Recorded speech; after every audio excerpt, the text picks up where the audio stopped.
हिंदू धर्म में हिमालय की गोद में बसे केदारनाथ धाम को 12 ज्योतिर्लिंगों में से एक माना गया है। हिंदू पुराणों में साल के करीब 6 महीने हिम से आच्छादित रहने वाले इस पवित्र धाम को भगवान शिव का निवास स्थान बताया जाता है।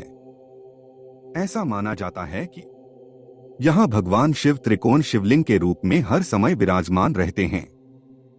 वैसे तो पौराणिक ग्रंथों में इस धाम से जुड़ी कई कथाओं का वर्णन मिलता है, परंतु आज आपको महाभारत में इस धाम से जुड़ी एक कथा के बारे में बताने जा रहे हैं, जिसमें ये बताया गया है कि यहाँ पांडवों को भगवान शिव ने साक्षात दर्शन दिए थे, जिसके बाद पांडवों ने यहाँ इस धाम को स्थापित किया।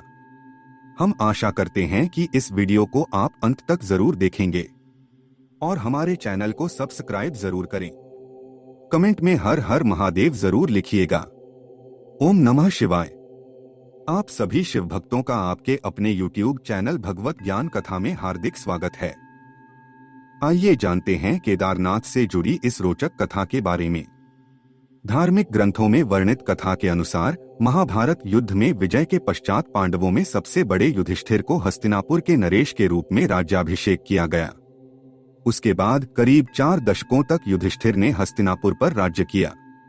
इसी दौरान एक दिन पांचों पांडव भगवान श्री कृष्ण के साथ बैठकर महाभारत युद्ध की समीक्षा कर रहे थे। समीक्षा में पांडवों ने श्री कृष्ण से कहा, हे नारायण, हम सभी भाइयों पर ब्रह्म हत्या के साथ अपने बंधु बांधवों की हत्या कलंक है। इस कलंक को कैसे दूर किया जाए? तब श्री कृष्ण ने पांडवों से कहा कि ये सच है कि युद्ध में भले ही जीत तुम्हारी हुई है, लेकिन तुम लोग अपने गुरु और बंधु बांधवों को मारने के कारण पाप के भागी बन गए हो। इन पापों के कारण मुक्ति मिलना असंभव है, परंतु इन पापों से सिर्फ महादेव ही मुक्ति दिला सकते हैं। आठ महादेव की शरण में जाओ। उसके बाद श्री कृष्ण द्वारका लौट गए। उसके बाद पांडव पापों से मुक्ति के लिए चिंतित रहने लगे और मन ही मन सोचते रहे कि कब राजपाट को त्याग कर शिवजी की शरण में जाएं। उसी बीच एक दिन पांडवों को पता चला कि वासुदेव ने अपना देह त्याग दिया है और वो अपने परमधाम लौट गए हैं। ये सुनकर पांडवों को भी पृथ्वी पर रहना उचित नहीं लग रहा था। गुरु, पितामह और सखा सभी तो युद्ध भूमि में ही पीछे छूट गए थे। माता, ज्येष्ठ पिता और काका विदुर भी वनगमन कर चुके थे। सदा के सहायक कृष्ण भी नहीं रहे थे। ऐसे में पांडवों ने राज्य परीक्षित को सौंप दिया और द्रौपदी समेत हस्तिनापुर छोड़कर शिवजी की तलाश में निकल पड़े। हस्तिनापुर से निकलने के बाद पांचों भाई और द्रौपदी भगवान शिव के दर्शन के लिए सबसे पहले पांडवकाशी पहुंचे, पर वो वहां नहीं मिले। उसके बाद उन लोगों ने कई और जगहों पर भगवान शिव को खोजने का प्रयास किया, परंतु जहां कहीं भी ये लोग जाते, शिव जी वहां से चले जाते। इस क्रम में पांचों पांडव और द्रौपदी एक दिन शिव जी को खोजते हुए हिमालय तक आ पहुंचे।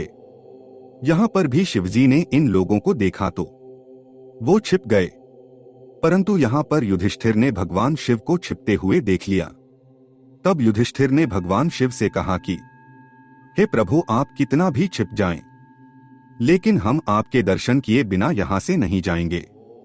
और मैं ये भी जानता हूं कि आप इसलिए छिप रहे हैं क्योंकि हमने पाप किया है। युधिष्ठिर के इतना कहने के बाद पांचों पांडव आगे बढ़ने लगे। उसी समय एक बैल उन पर झपट पड़ा। ये देख भीम उससे लड़ने लगे। इसी बीच बैल ने अपना सिर चट्टानों के बीच छुपा लिया, जिसके बाद भीम उसकी पूंछ पकड़कर खींचने लगे तो बैल का धड़ सिर से अलग हो गया और उस बैल का धड़ शिवलिंग में बदल गया। और कुछ समय के बाद शिवलिंग से भगवान शिव प्रकट हुए। शिव ने पांडवों के पाप क्षमा कर दिए। आज भी इस घटना का प्रमाण केदारनाथ का शिवलिंग बैल के कुल्हे के रूप में मौजूद है। भगवान शिव को अपने सामने साक्षात देखकर पांडवों ने उन्हें प्रणाम किया और उसके बाद भगवान शिव ने पांडवों को स्वर्ग का मार्ग बतलाया और फिर अंतर्ध्यान हो गए। उसके बाद पांडवों ने उस शिवलिंग की पूजा अर्चना की और आज वही शिवलिंग केदारनाथ धाम के नाम से जाना जाता है। क्योंकि यहाँ पांडवों को स्वर्ग जाने का रास्ता स्वयं शिव जी ने दिखाया था। इसलिए हिंदू धर्म में केदार स्थल को मुक्ति स्थल माना जाता है। और ऐसी मान्यता है कि अगर कोई केदार दर्शन का संकल्प लेकर निकले और उसकी मृत्यु हो जाए तो उस जीव को पुनः जन्म नहीं लेना पड़ता है। तो मित्रों, यह प्रस्तुति आपको कैसी लगी? अगर हमारी प्रस्तुति आपको पसंद आई हो तो वीडियो को सभी दोस्तों और रिश्तेदारों को शेयर करें, वीडियो को लाइक करें, कमेंट करें और हमारे चैनल को सब्सक्राइब जरूर करें। धन्यवाद।